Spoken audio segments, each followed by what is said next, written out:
ಪೊಲೀಸರು ಅಲ್ಲಿ ಯಾವುದೇ ಆ್ಯಕ್ಟಿವಿಟಿ ಮಾಡದೇ ಇರೋವಂಥದ್ದು ಅದನ್ನೆಲ್ವ ನಾವು ಗಮನಿಸಿದ್ವಿ.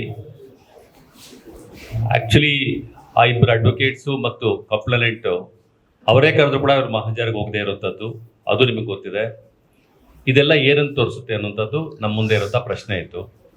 ಅದ್ರ ಜೊತೆಗೆ ಇಷ್ಟು ಹೈ ವೋಲ್ಟೇಜ್ ಇರುವಂತಹ ಒಂದು ಕೇಸ್ಗೆ ಒಬ್ಬ ಎಸ್ ಐಗೆ ಇದರ ರೆಸ್ಪಾನ್ಸಿಬಿಲಿಟಿ ಕೊಟ್ಟಿರುವಂಥದ್ದನ್ನು ನೋಡಿದ್ರೆ ಆ ಎಸ್ ಐಗೆ ನಿಜವಾಗ್ಲೂ ಕೂಡ ತನ್ನದೇ ಆದಂತಹ ಭಯಗಳಿರ್ತವೆ. ಅದನ್ನ ಡೈರೆಕ್ಷನ್ಸ್ ಕೊಡ್ತಾ ಇರೋದು ಒಬ್ಬ DYSP. ಆ DYSPನ ಅಲ್ಲಿನ ದಣಿಗಳೇ ಹಾಕಿಸ್ಕೊಟ್ಟಿರುವಂಥದ್ದು. ಇನ್ನು DYSP ಇನ್ನೇನು ಡೈರೆಕ್ಷನ್ಸ್ ಕೊಡ್ತಾನೆ ಅನ್ನೋದನ್ನು ನೀವೇ ಅರ್ಥ ಮಾಡ್ಕೊಳ್ಳಿ, ನಾವು ಹೇಳಬೇಕಾಗಿಲ್ಲ. ಇದನ್ನೆಲ್ಲ ನೋಡಿದ ಮೇಲೆ ನಾವೊಂದು ಸ್ವಲ್ಪ ಯೋಚನೆ ಮಾಡಿ ನಾವೊಂದು 4-5 ಜನ ಅಡ್ವೊಕೇಟ್ಸು ಮೀಟ್ ಮಾಡಿ ನಾನು, ಬಾಲನ್ ಅವರು ಮತ್ತು ನಮ್ಮ ಮೂರ್ತಿ ಆರ್ಗನೈಸ್ ಮಾಡಿದ್ರು. ನಮ್ಮ ಇವರು ಉಮಾಪತಿ, ಸುಧಾ, ನಾವೊಂದಷ್ಟು ಜನ ಸಾಹೇಬ್ರನ್ನ ಮಾತಾಡಿದ್ವಿ. ನಾವು ಇವತ್ತು ಫೋನಲ್ಲಿ ನಾನು ಮತ್ತು ನನ್ನ ಭೇಟಿ ಮಾಡಿ ಕೂಡ ನಾನು ಗೋಪಾಲಗೌಡ ಸಾಹೇಬ್ರನ್ನ ಮಾತಾಡಿದ್ವಿ. ನೀವು ಮೀಟಿಂಗ್ ಮಾಡಿ ಅಂತ ಹೇಳಿದ್ರು. ಮೀಟಿಂಗ್ ಮಾಡಿ ನಾವು ಒಂದು ರೆಪ್ರೆಸೆಂಟೇಷನ್ನ ರೆಡಿ ಮಾಡಿದ್ವಿ. ಆ ರೆಪ್ರೆಸೆಂಟೇಷನಲ್ಲಿ SIT ಮಾಡಬೇಕು ಅಂತ ಮಾತ್ರ ಹೇಳಿರಲಿಲ್ಲ, SIT ಹೇಗೆ ಮಾಡಬೇಕು ಅಂತ ಕೂಡ ಹೇಳಿದ್ವಿ. ಯಾಕಂದರೆ ನಾವೆಲ್ಲ ಮೀಟ್ ಮಾಡಿದವರೆಲ್ಲರೂ ಕೂಡ ಅಡ್ವೊಕೇಸಿ ಬ್ಯಾಕ್ಗ್ರೌಂಡಿಂದ ಬಂದಿದ್ದರಿಂದಾಗಿ ನಮ್ಗೆ ಅದು ಏನೇನಾಗುತ್ತೆ ಅಂತ ಕನಿಷ್ಠ ಪರಿಕಲ್ಪನೆ ಇತ್ತು. ಯಾಕಂದರೆ ಇದು ಹೈ ವೋಲ್ಟೇಜ್ ಕೇಸಲ್ಲಿ ಏನೇನಾಗುತ್ತೆ ಅಂತ ನಮಗೆ ಕನಿಷ್ಠ ಇದು ಗೊತ್ತಿದ್ದರಿಂದ ನಾವು ಕ್ಲಿಯರ್ ಆಗಿ ನಮ್ಮ ರೆಪ್ರೆಸೆಂಟೇಷನಲ್ಲಿ ಹೇಳಿದ್ವಿ. SITನ ಭಾಳ ದಕ್ಷರಾದಂತಹ ಒಬ್ಬ ಅಧಿಕಾರಿನ IPS ಅಧಿಕಾರಿ ಮೂಲಕ ಮಾಡಬೇಕು ಅನ್ನೋಂಥದ್ದು ಒಂದು.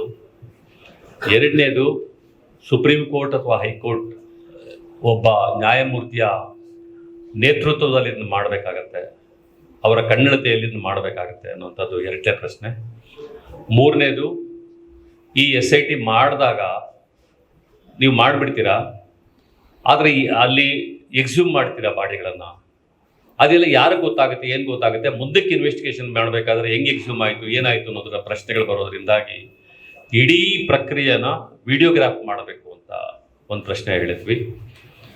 ಆಮೇಲೆ ನಾವು ಎಕ್ಸ್ಯೂಮ್ ಮಾಡಿದಾಗ ಆ ಮೂಳೆ ಅಥವಾ ಕೂದಲು ಏನಾದರೂ ಒಂದು ಸಿಕ್ಕಿದಾಗ ಅದನ್ನು ಏನು ಮಾಡಬೇಕು, ಅದನ್ನು ಅಲ್ಲಿ ಕಲೆಕ್ಟ್ ಮಾಡಿ ಅದನ್ನು ಪ್ರೊಸೆಸ್ ಮಾಡುವಂತಹ ಒಬ್ಬ ಎಕ್ಸ್ಪರ್ಟ್ ಬೇಕಾಗತ್ತೆ. ಅದಕ್ಕೆ FSL ಅವರು ಅಲ್ಲಿ ಕಡ್ಡಾಯವಾಗಿರಬೇಕು ಅನ್ನೋಂಥದ್ದನ್ನು ಅದನ್ನೊಂದು ಮಾಡಿದ್ವಿ. ಅದ್ರ ಜೊತೆಗೆ ಈ SIT ಟೀಮ್ನ ಅಸಿಸ್ಟ್ ಮಾಡಲಿಕ್ಕೆ ಕ್ರಿಮಿನಲ್ ಲಾ ನಾಲೆಡ್ಜನ್ನ ಇರೋವಂಥವರು, ಒಂದು ಪ್ರಾಕ್ಟಿಕಲ್ ಆಗಿ ನಾಲೆಡ್ಜ್ ಇರುವಂತಹ ಒಬ್ಬ ಅವ್ರನ್ನ ಪ್ರಾಸಿಕ್ಯೂಟರ್ ಆಗಿ ನೀವು ನೇಮಿಸ್ಕೋಬೇಕು ಅಂತ ಕೂಡ ನಾವು ಇದನ್ನು ಕೇಳಿದ್ವಿ. ಇದನ್ನೆಲ್ಲವನ್ನು ಕೂಡ ನಾವು ಮುಖ್ಯಮಂತ್ರಿ ಎಕ್ಸ್ಪ್ಲೈನ್ ಮಾಡಿದ್ವಿ. ಮುಖ್ಯಮಂತ್ರಿಗಳು ಭಾಳ ಚೆನ್ನಾಗಿ ರೆಸ್ಪಾಂಡ್ ಮಾಡಿದ್ರು, ಇಲ್ಲ ಇದಾಗಲೇಬೇಕು ಅಂತ. ಆಮೇಲೆ ನಾನು ಕಡೆಯಲ್ಲಿ ಇನ್ನೊಂದು ಮಾತು ಹೇಳಿದೆ, ಸರ್ ಈಗ ಸದ್ಯಕ್ಕೆ ಇದು ಬರೀ ಸೋಷಿಯಲ್ ಮೀಡಿಯಾದಲ್ಲಿ ಓಡಾಡ್ತಾ ಇದೆ, ಇದು ಭಾಳ ದೊಡ್ಡ ಇಶ್ಯೂ ಆಗುತ್ತೆ. ಬರೀ ಕರ್ನಾಟಕ ಅಲ್ಲ, ಸೌತ್ ಇಂಡಿಯಾ ಅಲ್ಲ, ಇಡೀ ಇಂಡಿಯಾ ಅಲ್ಲ, ಇಡೀ ಜಗತ್ತಿಗೆ ಇದು ಗೊತ್ತಾಗುತ್ತೆ. ಯಾಕಂದರೆ ಜಗತ್ತಿನಲ್ಲೇ ಈ ಥರದ ಇನ್ಸಿಡೆಂಟ್ಸ್ ನಡೆದಿರೋದು. ಬಹುಶಃ ನಮಗೆ ಆ ಹಿಟ್ಲರ್ ಟೈಮನ್ನು ಬಿಟ್ಟಿದ್ದು ಅಂತ ಹೇಳಿದ್ರೆ ಈ ಥರದ ಇನ್ಸಿಡೆಂಟ್ಸನ್ನು ನಾವು ಇಮ್ಯಾಜಿನ್ ಕೂಡ ಮಾಡ್ಕೊಳಕ್ಕೆ ಸಾಧ್ಯವಿರಲಿಲ್ಲ. ಯಾಕಂದರೆ ಅಷ್ಟೊಂದು ಜನ ಹೆಣ್ಮಕ್ಳು ಆ ಕಂಪ್ಲೇಂಟನ್ನು ಓದಿದ ಮೇಲೆ ನಮಗೆಲ್ಲ ಹೊಟ್ಟೆ ಉರಿದು ಹೊರಗಡೆ ಬರಬೇಕಾಯ್ತು.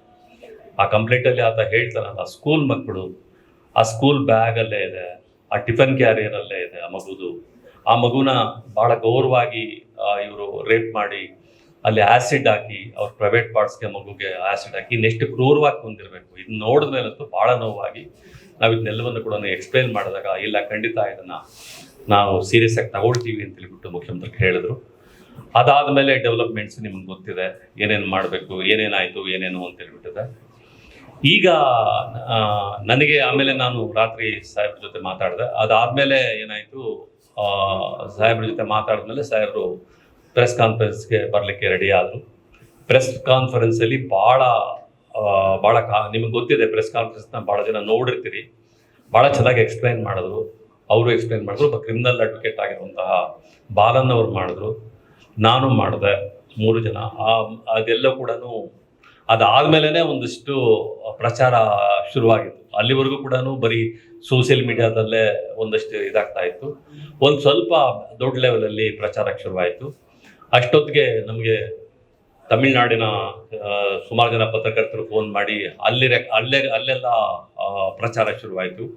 ಕೇರಳದಲ್ಲಿ ಆರಂಭ ಆಯಿತು ಇದು. ಕೇರಳದಲ್ಲಿ ಇವತ್ತು ಇನ್ನೊಂದು ಇನ್ಸಿಡೆನ್ಸ್ನ ಈಗ ದಿನೇಶ್ ಇದ್ರ ಮೂಲಕ ಈಗ ವ್ಯಕ್ತಪಡಿಸಿದ್ದಾರೆ. ಅಲ್ಲಿ ನಮ್ಮಪ್ಪ ಕೊಲೆ ಮಾಡಿದ್ದಾರೆ ಅಂತ ಹೇಳ್ಬಿಟ್ಟು ಒಬ್ರು ಕಂಪ್ಲೇಂಟ್ ಕೊಟ್ಟಿದ್ದಾರೆ. ಕಂಪ್ಲೇಂಟ್ನ ಕಣ್ಣಾನೂರಲ್ಲಿ ಪೊಲೀಸ್ ಸ್ಟೇಷನಲ್ಲಿ ಲಾಡ್ಜ್ ಆಗಿದೆ. ಈಗ ಅವ್ರು ಮಾತಾಡ್ತಾ ಇದ್ದಾರೆ, ಇವತ್ತು ಕಂಪ್ಲೇಂಟ್ ಮಾಡಿದ್ದಾರೆ. ಅದಾದಮೇಲೆ ನಮ್ಮ ಅನನ್ಯ ಭಟ್ ಅವರ ತಾಯಿ ಹೊರಗಡೆ ಬಂದು ಮಾತಾಡೋಕ್ಕೆ ಶುರು ಮಾಡಿದ್ರು. ಆಮೇಲೆ ಬೇರೆ ಬೇರೆ ಇವುಗಳಲ್ಲಿ ಮಾತಾಡೋದಕ್ಕೆ ಎಲ್ಲರೂ ಕೂಡ ಆರಂಭ ಮಾಡಿದ್ದಾರೆ. ಒಂದು ಸ್ವಲ್ಪ ಮೈನ್ ಸ್ಟ್ರೀಮ್ ಮೀಡಿಯಾ ಕೂಡ ಇದ್ರ ಕಡೆ ಗಮನ ಹರಿಸಲಿಕ್ಕೆ ಆರಂಭ ಮಾಡ್ತು. ಇದೆಲ್ಲ ಆದಮೇಲೆ ಈಗ SIT ಮಾಡಿದ್ದಾರೆ. ನಾವು SIT ಮಾಡಿರೋದನ್ನ ಸ್ವಾಗತಿಸ್ತೇವೆ, ಅವ್ರನ್ನ ಅಭಿನಂದಿಸ್ತೇವೆ ಕೂಡ. ಆದರೆ SIT ಮಾಡೋಂಥ ಸಂದರ್ಭದಲ್ಲಿ ನಾವು ಕೆಲವು ಸೂಚನೆಗಳನ್ನು ಕೊಟ್ಟಿದ್ವಿ, ಅತ್ಯಂತ ನಮ್ರವಾಗಿ ಸೂಚನೆಗಳನ್ನು ಕೊಟ್ಟಿದ್ವಿ. ಆ ಸೂಚನೆಗಳನ್ನು ಪಾಲಿಸಬೇಕಾಗಿತ್ತು ಅನ್ನುವಂಥದ್ದು ನಮ್ಮ ಮೊಟ್ಟ ಮೊದಲ ಕೆಲಸ ಒಂದು.